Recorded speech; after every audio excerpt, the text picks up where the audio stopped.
Hello, everyone. Hope you're all doing good. Welcome to another episode of Up Talks. There are millions of books out there in this world, especially if you're trying to get started on your personal growth journey.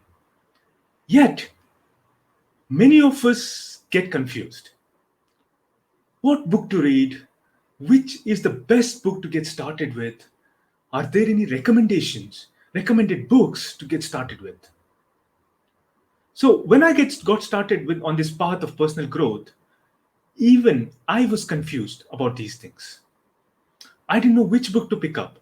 I'm an avid book reader, but here I got lost. Every book I looked on this topic looked enticing.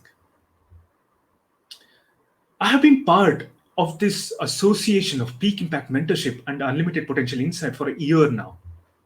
And the first thing I learned there was it is not about how many books you read, but it's about if you're able to learn from these books, implement them in your life, and learn to understand the examples that are given in those books. It doesn't matter whether you read one book, 10 books, 100 books. If you're not able to implement them, it's of no use. So here we recommend few books which for the people who are getting started with the personal growth journey, and also for the people who are new to book reading itself.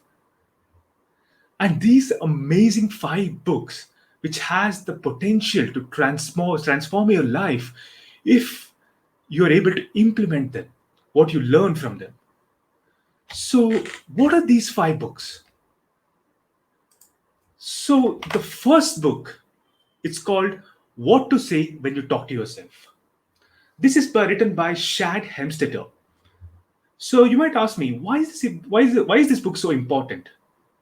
Why should you read this book?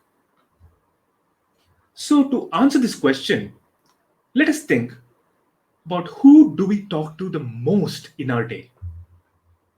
Best friend, spouse, family? I would say none of them. It's ourselves. We are in our head most of the time through in the day, and we are talking to ourselves continuously, consciously or unconsciously, whether we want it or not. So what we tell ourselves determines how we do in our lives. We can build ourselves up by what we tell ourselves, what is called self talk, or we can destroy ourselves again by what we tell ourselves. And that is why this book is so important. It tells us the formula of how to rightly program our minds for success. So just to know that, like from our childhood, we have been programmed consciously or subconsciously or unconsciously by ourselves and the people around us. This book actually tells us how to keep the programming that is working for us. Not all the programming from our childhood is bad, right?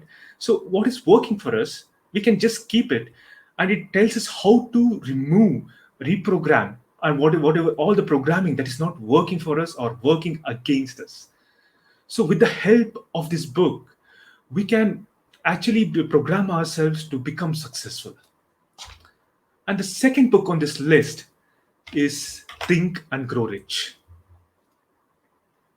Again, the question comes: why should you read this book? What's so important in this book that was not in the first book? Because you're already reading one book, right? Why do you need the second book?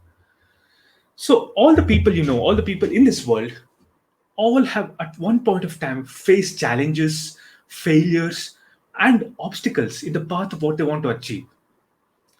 So if you look around, there are successful people and there are people who have given up. So what is the difference between them? What separates the people who ultimately win in spite of all the adversities they face in their lives from the people who have given up in the face of adversities? This book by Napoleon Hill shows how great leaders think, how they operate, and how they persist even when they are facing a lot of challenges. So last week in the Up Talks, I talked about how the path to success is rarely linear.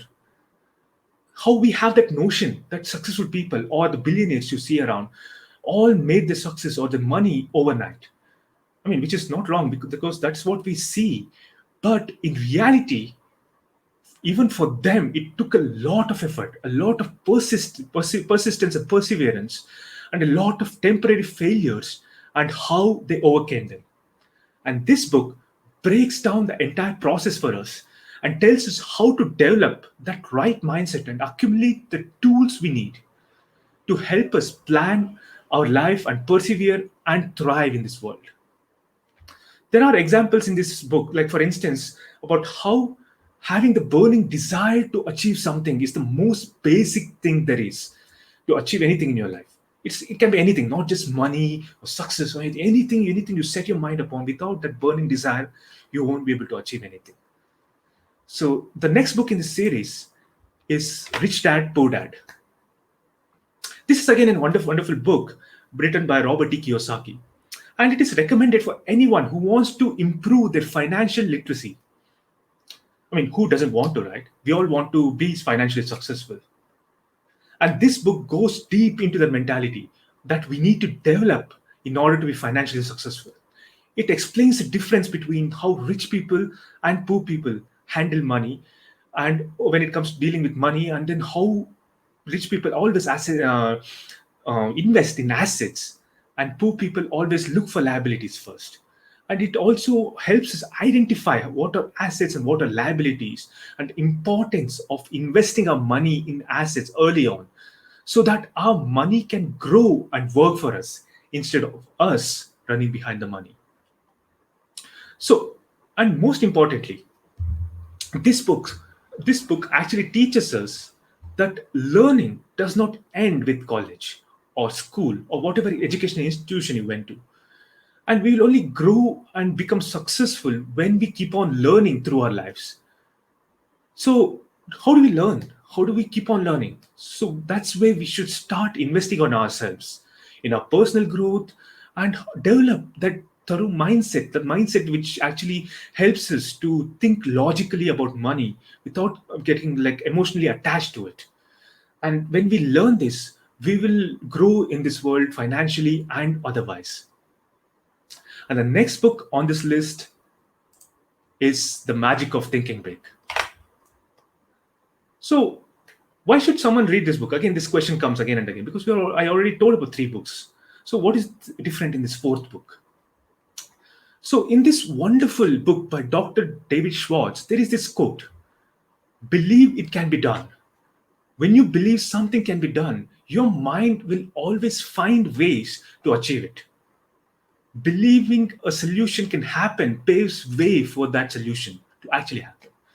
So, if you want to learn a new skill, as I said in the book with Think and Grow Rich, you need to have that burning desire. But along with that, you need to have something else, that is belief in yourself, or what we call self belief. Only when you believe you can do it, and that you can make it possible, you can achieve it, then only you'll make it possible. Then only it is possible for you to achieve it as well. Without that belief, nothing you do, whatever actions you take, it will not work, because without that belief in yourself, all you're doing is half-hearted efforts. There are several such gems in these books that will help you gain again that mental ability, or you have that mental growth. All the personal growth, what we are talking about, is about growing inwards, growing mentally, right? So this book helps you to get that belief that you can achieve anything, and it will and finally develop that action plan. So why do you need that action plan? First of all, I mean, you have that belief, you have that burning desire, but then if you're just thinking and doing nothing, do you think you'll be able to achieve it? That's where action plan comes into picture. You need to have an action plan, how you want to achieve it. And the last book on this list is How to Win Friends and Influence People. I think many of you would have heard of this book. So one of the main aspects of personal growth is how you communicate with others, how you improve your relationships with others. So, as the saying goes, if you want to go fast, go alone. If you want to go far, go together. So, if you want to connect to people, if we want them to buy into our idea, if we want them to rally behind us, You should know the nitty gritties, the do's and don'ts of communicating with other people. That is where this book by Dale Carnegie is really helpful. This book is like 100 years old, but still relevant to people who want to improve their communication and connection skills with others. There are various examples from the life of Dale Carnegie himself and several great personalities when using proper communication techniques elevated most of their problems just by communicating properly. And this approach of giving examples and then stories helps us, it makes it easier for us to grasp what he's telling and then learn from it and implement it in our lives as well. Overall, this book is recommended for everyone, even if you're not into personal growth, because if you're living on this earth, you need to know how to communicate with others. And this book is actually help you do that. So there you go. Reading these five books and implementing them definitely changed my life. Who knows what you will learn when you start reading this book, these five books. So through the next few weeks, I will review each of these books and talk about some important topics in detail from these books. So stay tuned.